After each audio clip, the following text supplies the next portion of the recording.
our next section, we're going to take a look at codec negotiations and call admission control. First of all, regions. Regions do not define codecs that will be negotiated, and this is an important distinction to make.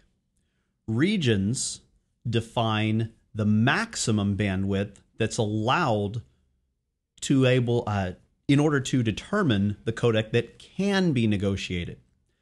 In fact, it's not possible at all to force a codec in CUCM, with the exception, well, actually even then it's really not, but I was going to say with the exception of H323 fast start or SIP early offer out a given trunk or gateway.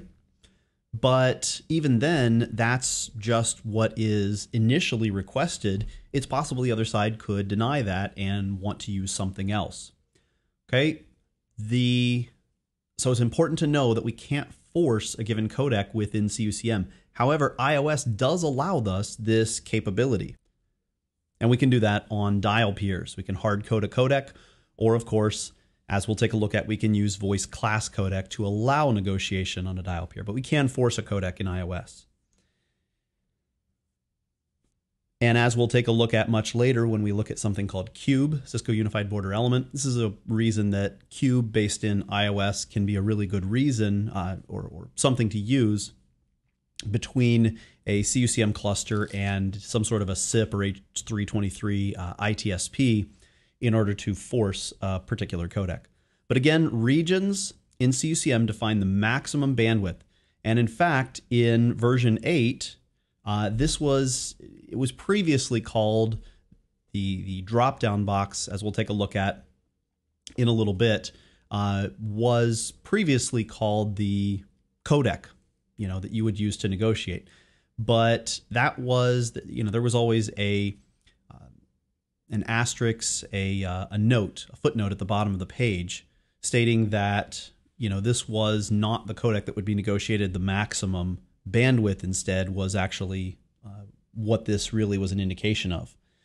So this was renamed in version 8 to maximum audio/video bitrate, depending on which field we're looking at. Okay, so if we choose, let's say, a codec of G711, that is a default codec bit rate of 64 kilobits per second. Well, G722 is also 64 kilobits per second. So whether we choose G.711 or G.722, either one can be negotiated. And since G729 is 8 kilobit per second as the default codec bit rate, then that also could be negotiated because it falls below 64K. It's also important to note that the video bandwidth, whenever we configure that not only contains the video portion of a video call, but it also contains the audio channel of a video call. So moving beyond codec negotiation with regions, let's take a look at call admission control. Now, there are really two different types of call admission control to take a look at. Now, Cisco may say there is, just depending on how your questions are worded on your written exam, they may say something like, list the 3 types of call admission control mechanisms. Okay, so I'll differentiate how this could alternatively be looked at. But from a conceptual standpoint, there are 2 different main types. One is topology unaware, also known as off-path, and the other is topology aware. So topology unaware, CUCM locations, and just standard locations, we're not talking about RSVP locations, but just standard locations without any RSVP configuration, these are unaware of the topology. We simply configure them. They are logical entities, but they themselves have no knowledge of the underlying topology, right? So they're just kind of standalone. We configure, let's say, a value for a given site, but what if that site has multiple paths? What if it has bonded paths and one of those bonds dies, or a backup path is used and it has less bandwidth? Standard locations cannot account for that. Also, iOS gatekeeper zones. Okay, this isn't in CUCM, but this is in H.323 gatekeepers, and we'll take a look at these in depth quite a little bit later. But using the bandwidth command, which is for call admission control, Again, this is topology unaware. It's simply a kind of an ethereal number. It's a bandwidth it's saying for this zone, which is a logical entity, but it doesn't represent a physical path. Okay, and then there's topology aware. And iOS RSVP agents, okay, so these are iOS skinny clients that are registered to CUCM, MTPs, or transcoders that have the RSVP keyword enabled. And in CUCM, we configure these by RSVP-based locations. So in locations, we tell it no or unlimited audio and or video bandwidth, but then we say that our location to another location must use some form of RSVP, maybe mandatory or mandatory video desired. We'll take a look at those. And if Cisco asks, or if the exam asks about 3 call admission control types, then this is locations, gatekeeper zones, and RSVP-based locations, or just RSVP. Okay, so sometimes trusted relay points aren't considered one. And really, trusted relay points aren't technically call admission control in the sense that they will, if there's not enough bandwidth per se, it's not really looking at bandwidth, and it will cause the call to fail over to a PSTN entity. Okay, it really doesn't do that, but it does deal with how calls can traverse a given medium. So sometimes Cisco does refer to TRPs as a form of call admission control. So trusted relay points. So something to keep in mind. So let's take a look at static locations. The idea is to prevent WAN oversubscription by limiting the voice bandwidth. So we assign a bandwidth limit for voice per location and or for video per location. And G729 is 24K, sorry, and G711 is 80K. So let's say location 1 makes a G.729 call over the WAN to the corporate headquarters site. Okay, so maximum bandwidth is 24. Available bandwidth is now 0 because we just made a call. So it decrements, and it actually decrements bandwidth from both sides. Now, if the corporate headquarters is using what it probably should be, which is hub none, then it's unlimited. And this is fine for a hub and spoke simple environment. Okay. Now, if location 1 attempts a second call, there was no available bandwidth because the first one decremented the 24K, so CAC blocks the call. And when the resources are insufficient, by default, the user would hear a fast busy tone, really a reorder tone, and a configurable message is displayed. The configurable message by default says not enough bandwidth.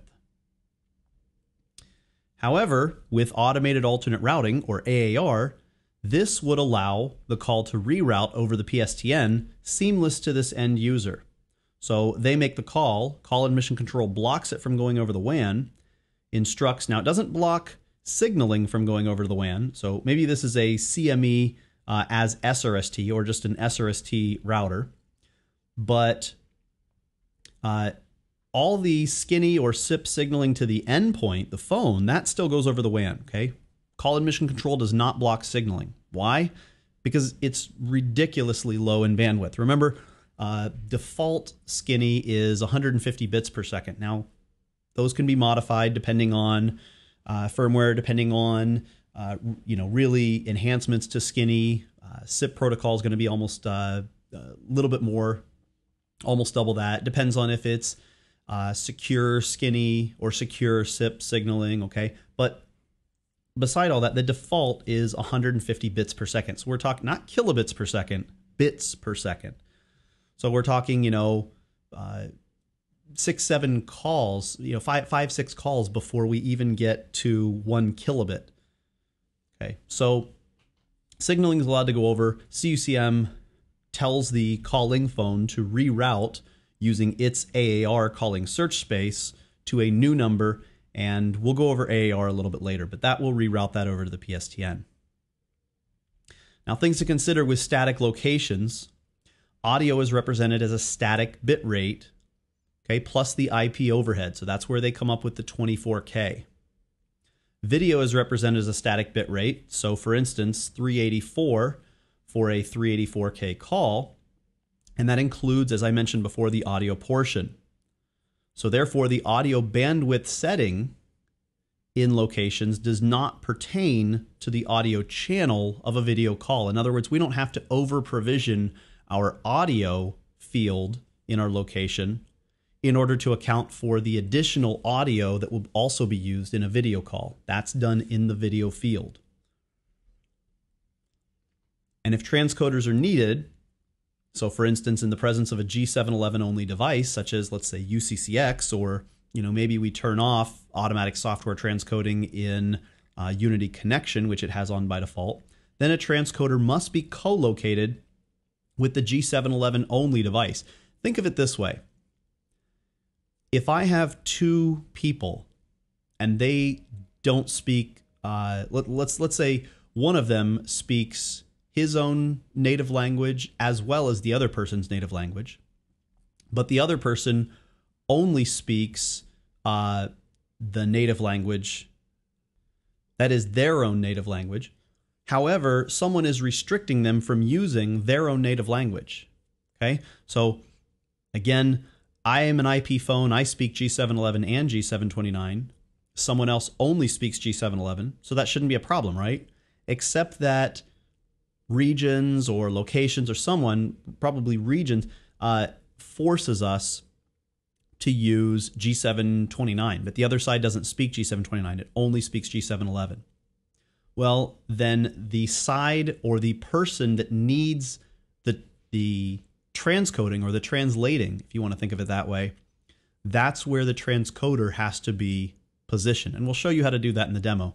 But the transcoder needs to be positioned with the person who doesn't speak the protocol that is being required to be spoken. Okay, and the location setting on CTI route points, you should bear in mind, is only used by CUCM or Cisco Unified Communications Manager if an application registers to handle media with that particular route point. Okay, so a CTI route point and even a CTI port, unless we're actually using that for a CTI application. Now, that is typically all we use it for these days, but if you go into, it's just good to know that if you went into, let's say, older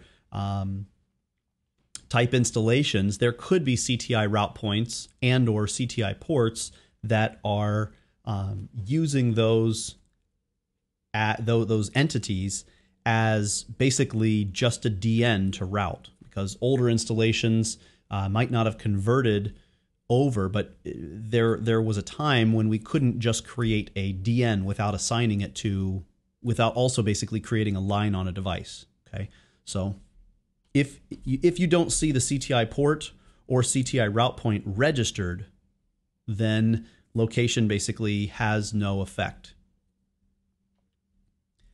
Okay, now let's take a look at RSVP. The beautiful thing about the reservation protocol is that it supports any network topology. It's based on actual network resource availability. It's independent of any routing protocols. It dynamically adjusts to any link failures and topology changes, mainly because we put the bandwidth allowed on the actual interface. So if an interface goes down and there's another interface that's already a backup, and both of them had IP RSVP bandwidth statements, well, the one that's down, that was the primary route, we're not using its statement anymore. Why? Because the interface is down. So the other interface already had a previously configured IP RSVP bandwidth, maybe for a lesser amount, maybe for a probably not a greater amount, but maybe a lesser amount. And as the IP path begins dynamically rerouting over this new or the IP protocol begins rerouting over this new path, the RSVP bandwidth automatically gets triggered and kicked in as audio calls come through that interface. And it has the lesser bandwidth already represented. Okay. There are unidirectional reservations. So one for each media stream. Not that we really should have asynchronous media RTP paths in our routing protocol, but it's all based on our routing protocol. So if our routing protocol has asynchronous paths, then our media will as well. So it's certainly possible. And the beautiful thing is, if we did have that, then for whatever reason, maybe it was a design intention. Can't think of one why we would do it right now, but certainly that might be possible. Or just a dynamic reroute that, whatever. But for whatever reason, because the IP RSVP bandwidth command is applied per interface on every router, then it isn't going to matter whether our media paths are synchronous or asynchronous. So another thing is that it allows for a partial or gradual deployment across the network. It actually does operate transparently across non-RSVP routers. And I did mention that we have an IP RSVP bandwidth statement on every router, every interface of every router, but it doesn't actually have to be. So if we have, let's say, routers in the middle, maybe whether it's a sort of an MPLS network in the middle, or whether we just have routers that we haven't set up with RSVP yet, it's not actually going to cause a problem as long as the far side, the far iOS router has it before we hop off to actually, let's say Bob over here. We have Alice on the left and Bob on the right. And one of them, hopefully the closest one to Alice, has it as well. Or let me actually just back up and say, you might have heard certainly that RSVP actually has to be on every single router and every single interface, and actually hard reserves that bandwidth. And that's one of the reasons it has to be there. And we're about to take a look at that, whether it does or not. Okay, but just note for right now that we don't actually have to have it on every single router. It doesn't even have to be running as a protocol. And it also enables us to create multiple policies based on media type, call type, or even user if we want. So we're going to take a look at some things called application ID profiles. So here's a basic example. I've got this router here, the grayed out one, that essentially it has interfaces, but it doesn't have any RSVP enabled. All the other ones that are blue do. And they've got various bandwidths. So I've got 96K here, 64K here, 64. You can see each of the various bandwidths. Okay? And the bandwidth that's, or the XX value in gold that's on each interface represents the remaining bandwidth in RSVP. So we've got this provision on each router. And let's say device 1 goes to make a call to device 2. Now watch what happens as it goes through each interface, each egress interface. The RSVP signaling uses the same IP route that the media stream needs to make the reservation, and the signaling triggers, so we go from a value of, let's see, what was this? 64, of course. 24K, so a G729 call, goes from a value of 64K down to, if I can get my mouse back, remaining of 40K. And here we probably had 48 going down to 24. And this must have been 30K. Now we have 6K. And on the egress, this was 24K. Now we have 0. We're actually going to talk about why that wouldn't work, why we'd need a minimum of 40. But that's okay. For a basic conceptual demonstration, we'll just leave that it was 24. But on the egress interface, so there was sufficient bandwidth, and so the reservation succeeds, and we are able to set up the call. Now let's say device 3 goes to make a call, and so it takes, there was 24K here, that passes, and it goes through, and the bandwidth drops to 0. Again, we'll talk about why that needed to be 40, but we'll come back to that. We're not going to say that now.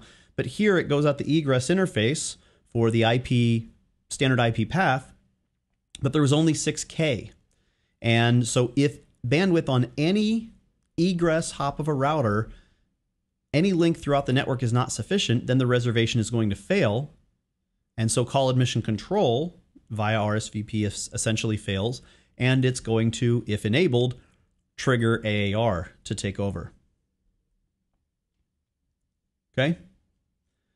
Now, RSVP unaware routers basically just ignore and they forward RSVP messages. Why do they forward them? Because it's just an IP packet.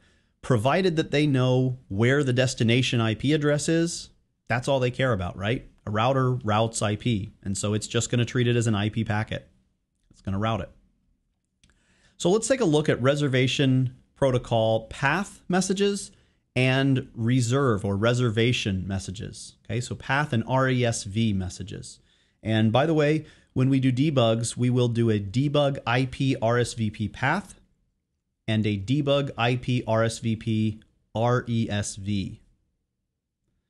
So first of all, just to start out with, we've got the RSVP sender at 10.10.10.10. We've got RSVP aware routers at 10.20.20.20, 10.30.30.30, and then an unaware router at 10.40.40.40, another aware one at 10.50.50.50, and the receiver at 10.60.60.60. Okay, that's the final device. So to begin with, we send a path message. The path message has the destination of 10.60.60.60. And it's also got a p-hop message. This is a previous hop. So it says the previous hop was 10.10.10.10. Basically, so you know how to get back, okay? So this previous hop is here at this router, 10.20.20.20. 10.20.20.20 needs to know how to route back to 10.10.10.10. Okay, so it's important that it not only knows how to route forward to the receiver, but also to be able to get back to the previous hop. That's important. We'll talk about why that is in a moment.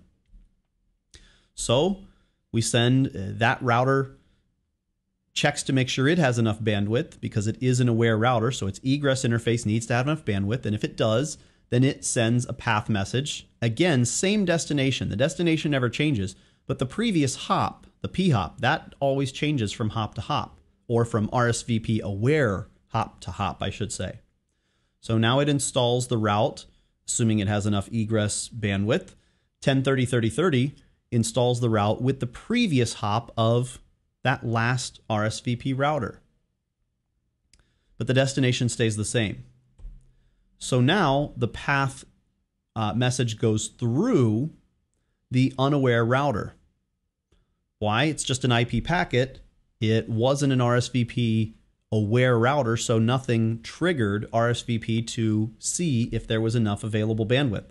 So RSVP isn't running. The available bandwidth doesn't really matter.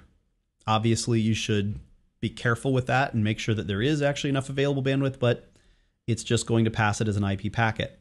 So the next aware router gets the message, still destined for the same destination, but the previous hop is not 10.40.40.40 because he was unaware. The previous hop is 10.30.30.30, the last aware router. Okay? And then it forwards on to the final destination. And the previous hop is that previous RSVP aware router. Now, once that happens, as long as there was enough bandwidth the entire way, so that out the egress of every RSVP aware router, then the receiver device sends back, so this would really be the receiving router, a reservation message. So path messages go forward, reservations go back. Now the destination is not the original sender. The destination is that last RSVP. The destination was the previous hop. And instead of a previous hop, they now have next hops. So the next hop was that original sender. So now we're going to see, whoops, I hit the wrong arrow. We're now going to see that the next hop is going to change from hop to hop, as well as the destination. Okay, so as we go through these routers, the destination was 10.50.50. Remember, because of the previous hop being 10.30.30 installed there, the reservation goes through the unaware to 10.30.30.30 and continues on, and the and the next hop continues to be that basically previous router. Okay, so when is it important that we deal with the IP addressing and RSVP unaware routers? Okay, so it's not so important if the router itself is RSVP unaware, that is, it's not configured or running, but much more so that it has an IP path. Now let's think of an MPLS network. If I send out my egress interface, my CE interface over to a provider edge, a PE router, probably the provider router doesn't have throughout all of its network, its internal layer 3 IP routing network doesn't have information about my CE edge. It has information about my label or VPN ID or whatever, but it doesn't have necessarily information to route my local edge. Well, I should say, I'm sorry, the MPLS provider would. The problem would be when I get to the far side, when I get to my other side of my, let's say my branch office, they won't necessarily have information about my CE IP address. But because I'm carrying this, maybe inside of the OSPF routing protocol or whatever that I'm routing across there. But my internal networks, they do, because they're part of my company at the other branch. And that's all gone through the VPN tunnel. So what I can do is I can choose to make sure that the sender for RSVP binds everything, as every other good protocol should be in an iOS router, bound to a loopback, and that loopback is advertised through my routing protocol through the provider's VPN and to the other side. And as long as that other side knows how to get back to my loopback, it doesn't really matter that the MPLS provider doesn't have any RSVP aware routers. It's just going to forward that encapsulated packet, and my other side, which knows about that loopback advertised in my routing protocol, EIGRP or OSPF or whatever my IGP is, then it will be able to get back. So that's important, is that if you're going through MPLS or RSVP unaware routers that are also unaware of your source IP address, your sender IP address, that you bind to a loopback or bind to an interface with an IP that is reachable by that far side. Okay, but obviously here, all of these routers were they all had full routing tables of all of the different interfaces and IP addresses and subnet links along the way. Okay, so does RSVP actually reserve bandwidth? Well, if you've ever heard of this talked about, it was probably with the int-serve model. So QoS integrated services. With the integrated services QoS model, it was actually based on RSVP. So for years, until we found sort of a hybrid approach to this that we're going to take a look at in a moment, then the answer was yes, RSVP signaling reserved the control plane, and the data plane was triggered by RSVP, and int-serve hard reserved the bandwidth on the actual data plane. Okay? RSVP was in control end-to-end of the control and the data plane. However, the way we use it today, most people don't really run int-serve or integrated services QoS. What they run is diff-serve or differentiated services. You've also heard of differentiated services code point or DSCP. Okay?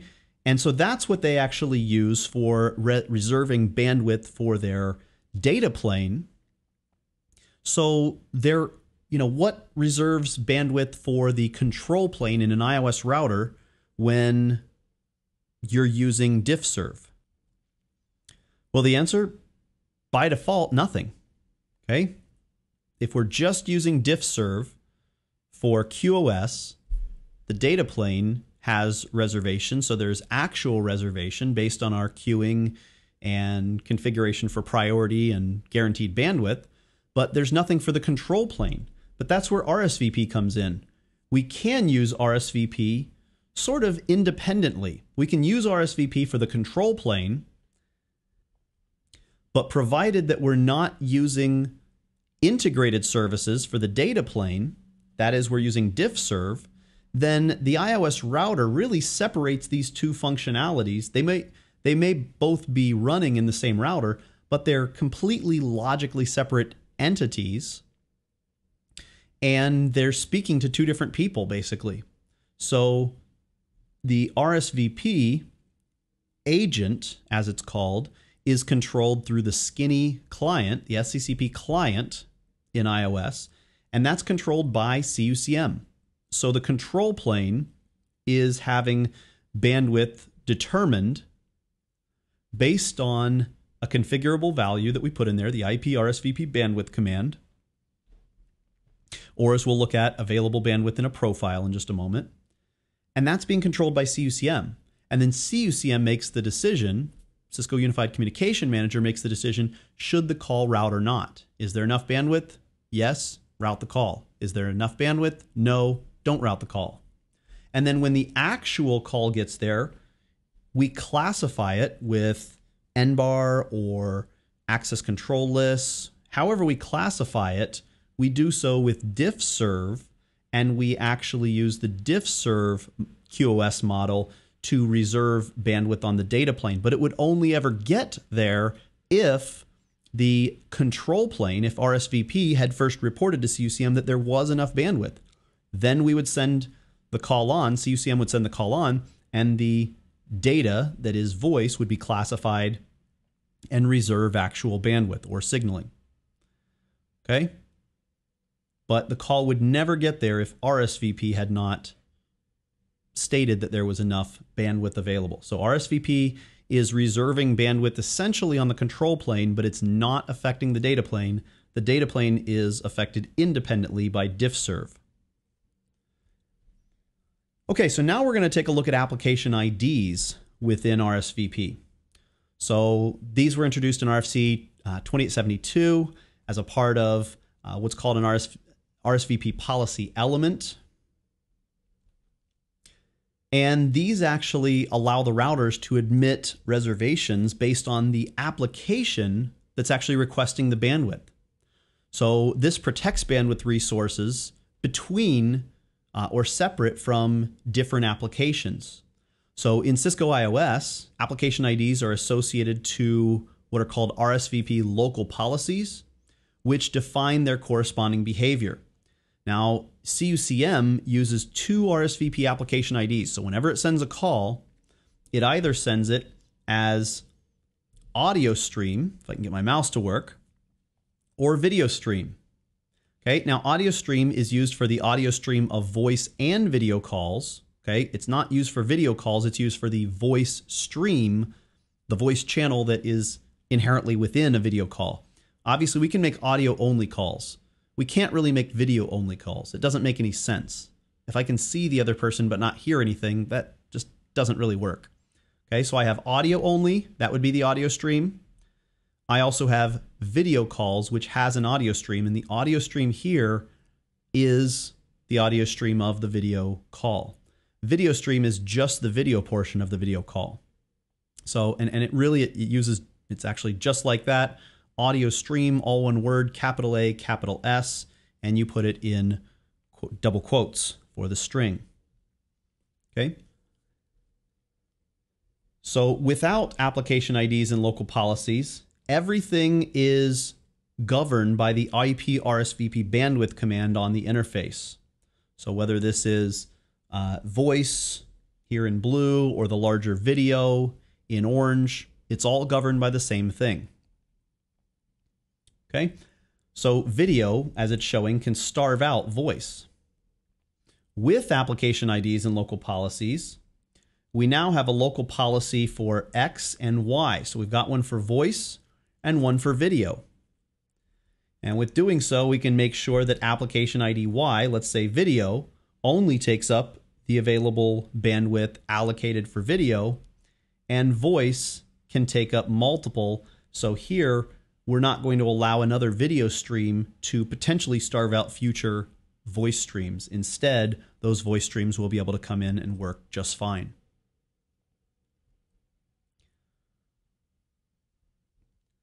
So let's take a look at how we configure this and how this works together with the quality of service.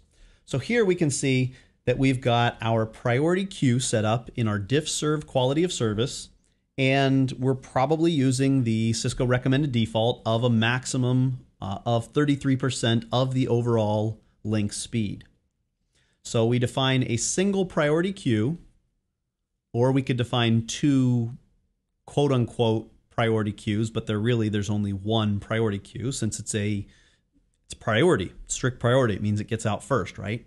But essentially we've defined one for both voice and video traffic. So let's say DSCP per hop behavior of EF, which is expedited forwarding for voice, and the DSCP per hop behavior of AF41, which is assured forwarding 41.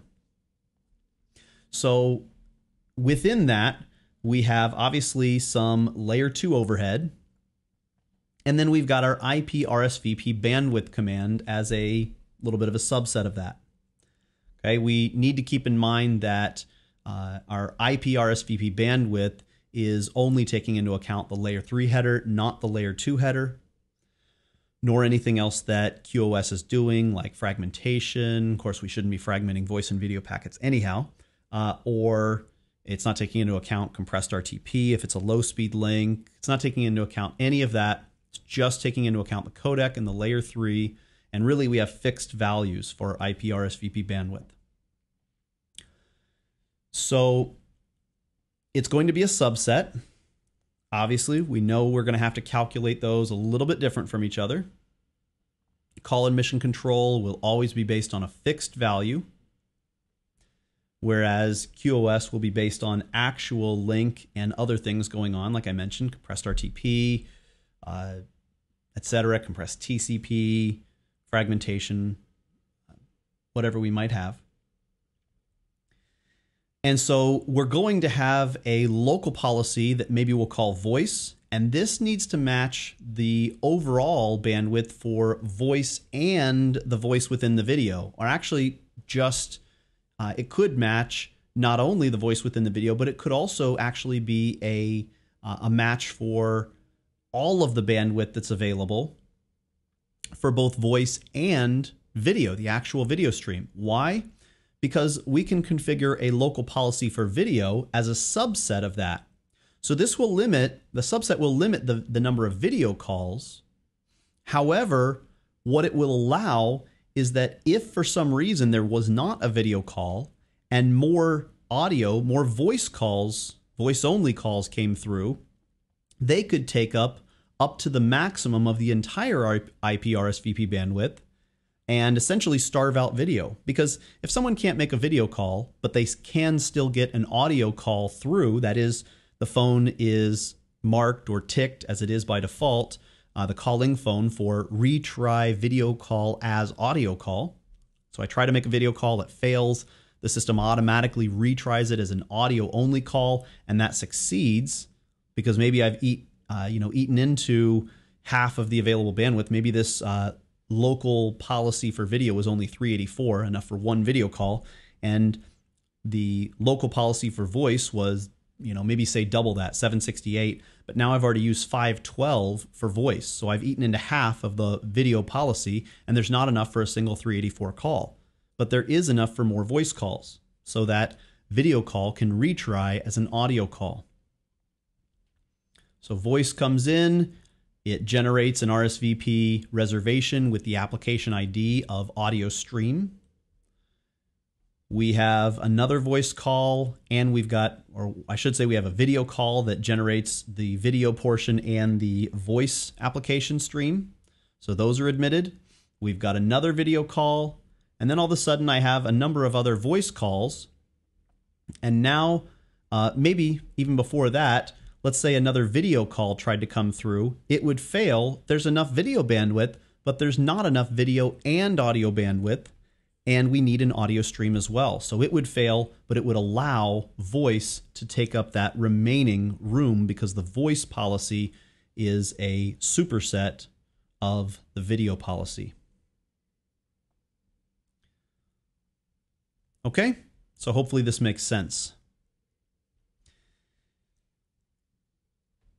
Now there's also a default policy that's going to reject any RSVP flows with no application ID. And we would want to change this if there's any application ID unaware type calls that are going through. So maybe we have a third party, let's say IVR or contact center system.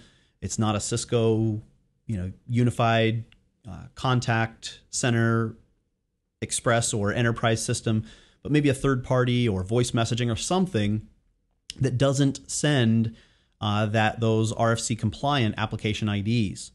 If that's the case, but we still need those calls to get through, then we'll want to configure a default policy as well. Otherwise, those will be rejected. Okay. So now I want to talk about what I was mentioning earlier, where I mentioned that if there's not enough egress or in the egress bandwidth, we saw 24K, and how I mentioned that you would actually need 40K there for a G729 call. So let's talk about that. So RSVP reservation actually looks at the signaling. It doesn't just say, oh, it's a call, but it actually looks at the signaling. It needs to know, is it a G711 or is it a G729 call? Just like if we had CUCM doing static locations, the generic non-RSVP locations, CUCM would be responsible for looking at what codec is the call and therefore how much bandwidth does it need to needs to be available in the location in order to decrement that to allow the call to pass. Well, RSVP looks at this signaling. However, it occurs before the media negotiation. So what do we mean by that? Well, we know the codec that's being requested. However, we don't know the sampling size. That's not known at the time of the reservation. Okay, so Cisco RSVP, because the negotiation hasn't happened yet. Now, I mean, we could, maybe argue early offer for SIP or fast start for H323, and those are possibilities, but let's just assume the default of slow start for H323 and delayed offer for SIP as they are in CUCM. We obviously can change this and enable those.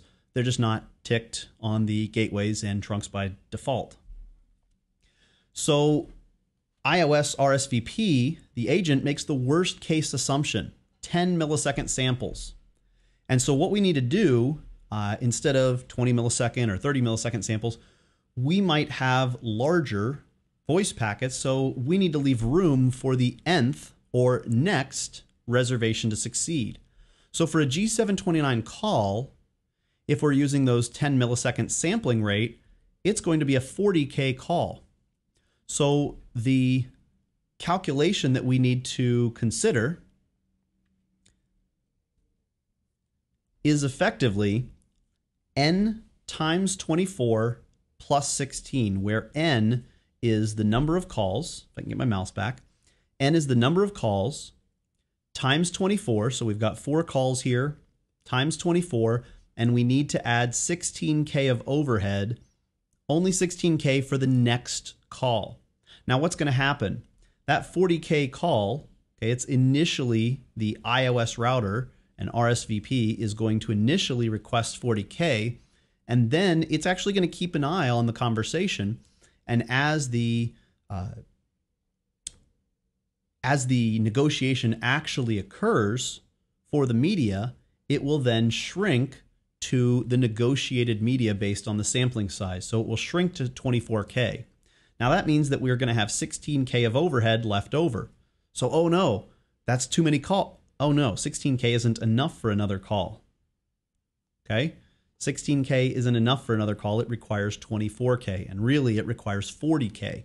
So each new call will require 40K until it kind of quiets down, the media negotiation happens, and it goes back to 24K. Now, there's one thing to keep in mind. Depending on how busy your busy hour, call volume is, you may have a number of calls setting up at the same time, maybe hundreds, And they obviously are very quickly working. Their signaling is very small and so very efficient and quick through the network.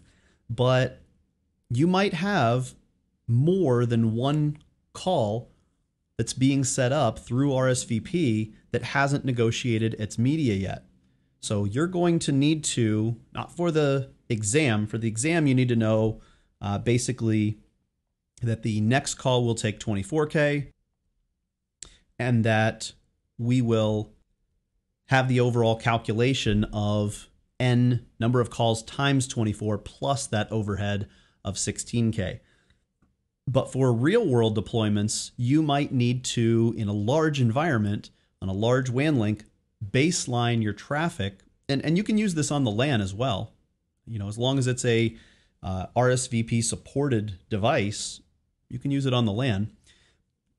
But you need to baseline your traffic and try to figure out how many calls are going to be set up at the same time before media negotiation has occurred. So you might need, you know, this 16 might need to be more like 5 times 16 for 5 calls that are trying to set up before media negotiation. Now, the problem with that, and it's, you know, not really necessarily one that I probably shouldn't even say to baseline it and possibly increase that, because the problem with doing so, the flip side is that 5 times 16 is more than 24K, so we will allow possibly more calls than should be admitted on that link.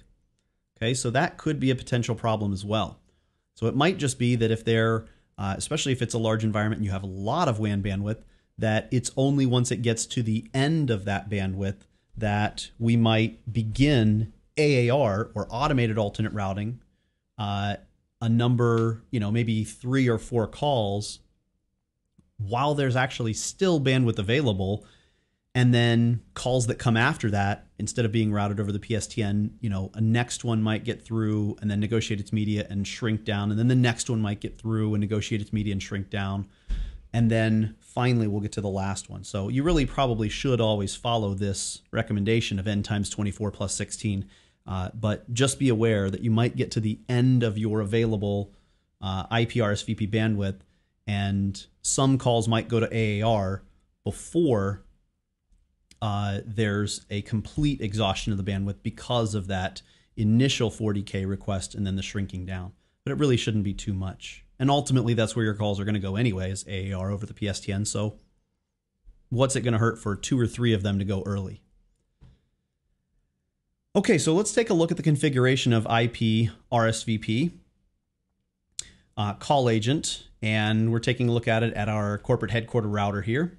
So we've got an example where I've got our serial 001 interface, our interface over to our branch 1 DELC or frame relay PVC, and I've got IP RSVP bandwidth 112.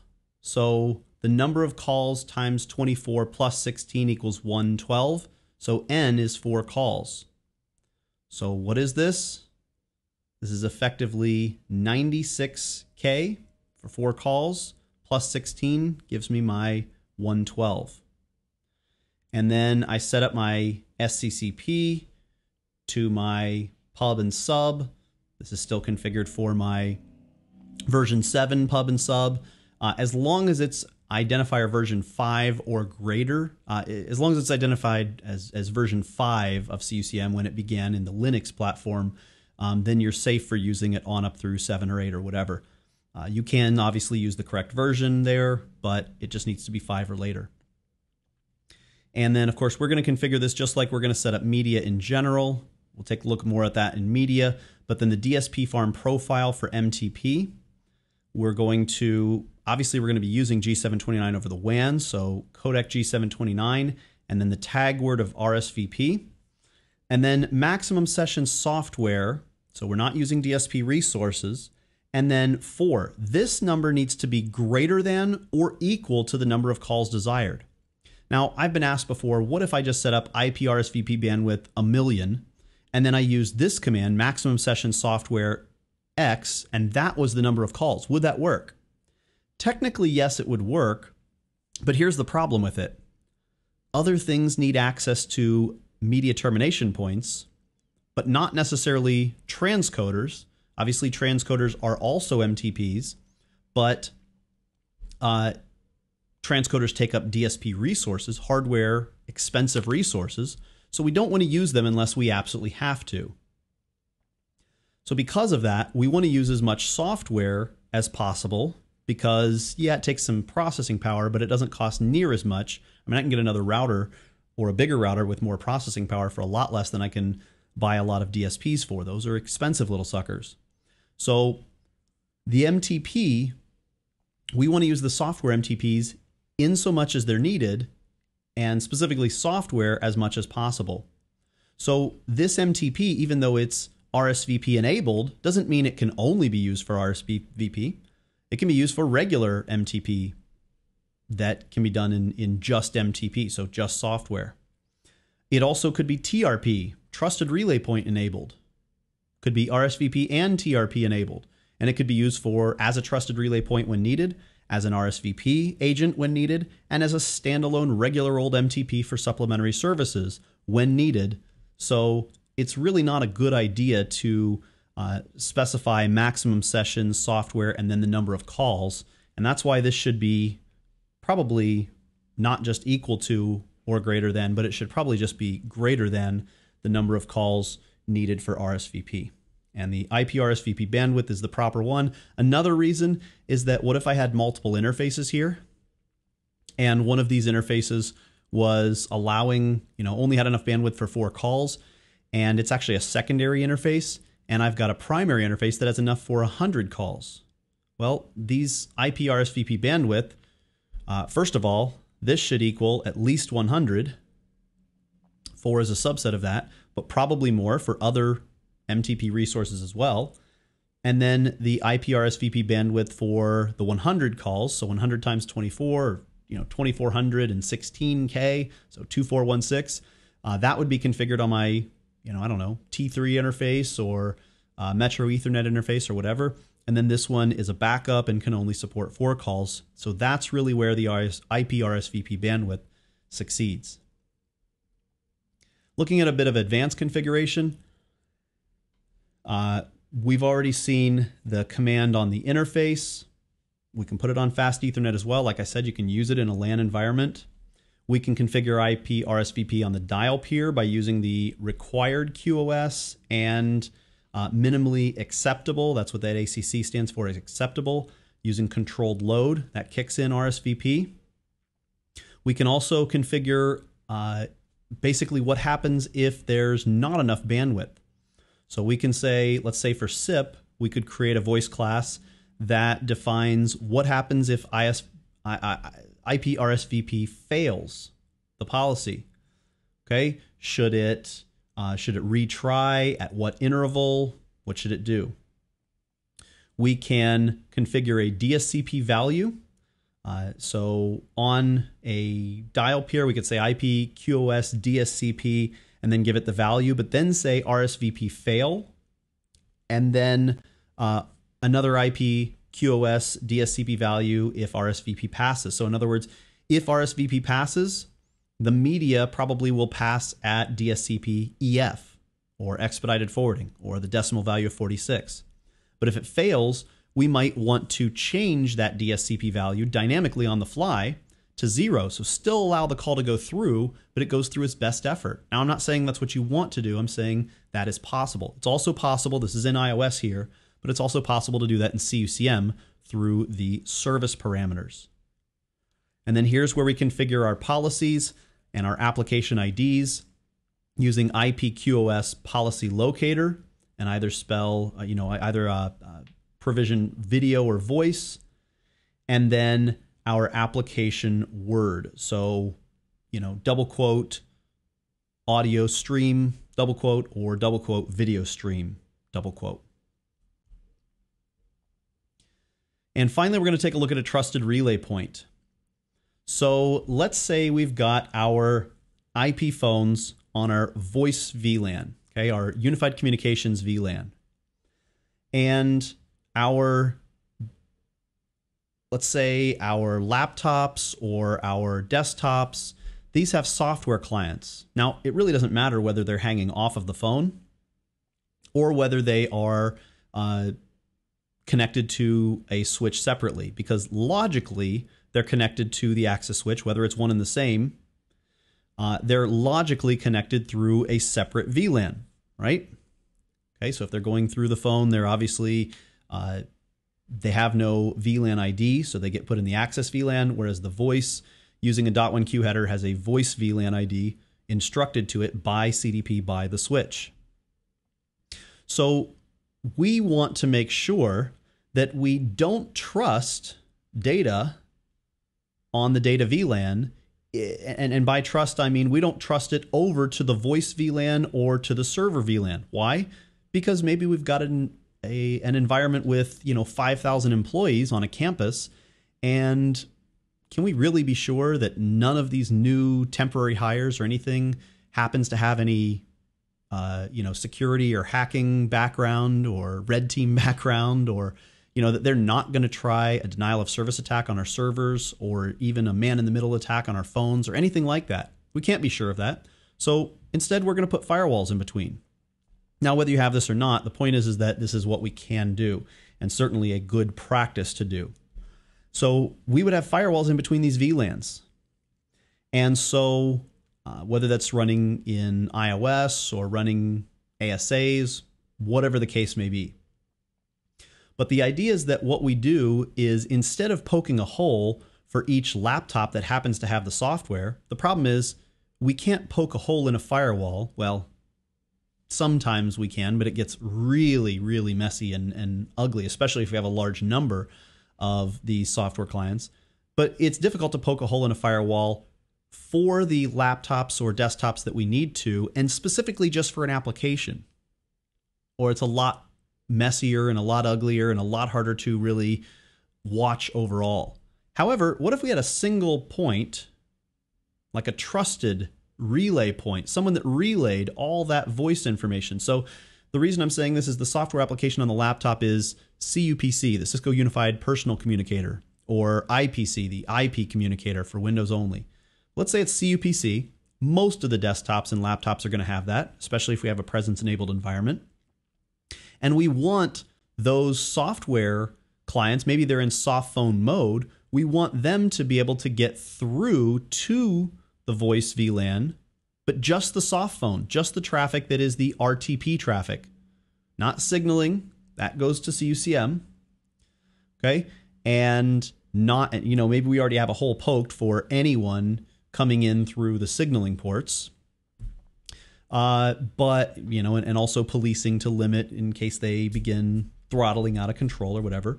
But we don't allow the RTP stream, which is 16,384 ports of UDP that we'd have to open from basically anywhere on the data VLAN to anywhere on the voice or unified communications VLAN. Okay, so instead what we say is, we'll allow those 16,384 UDP ports, but only from a single IP address, a trusted relay point. And so you have to invoke the trusted relay point in order to, or pass your traffic through that as a relay in order to get over to the voice VLAN. Well, the only way you can do that is if CUCM told you to do that. So we'll tell the CUPC or CIPC, or even mobile communicator, whatever devices that run as software applications, we will tell those endpoints that they must use a trusted relay point. And then we will have an MTP, software only, unless we need to do a codec conversion, and then we're already invoking something like that, and that's a transcoder.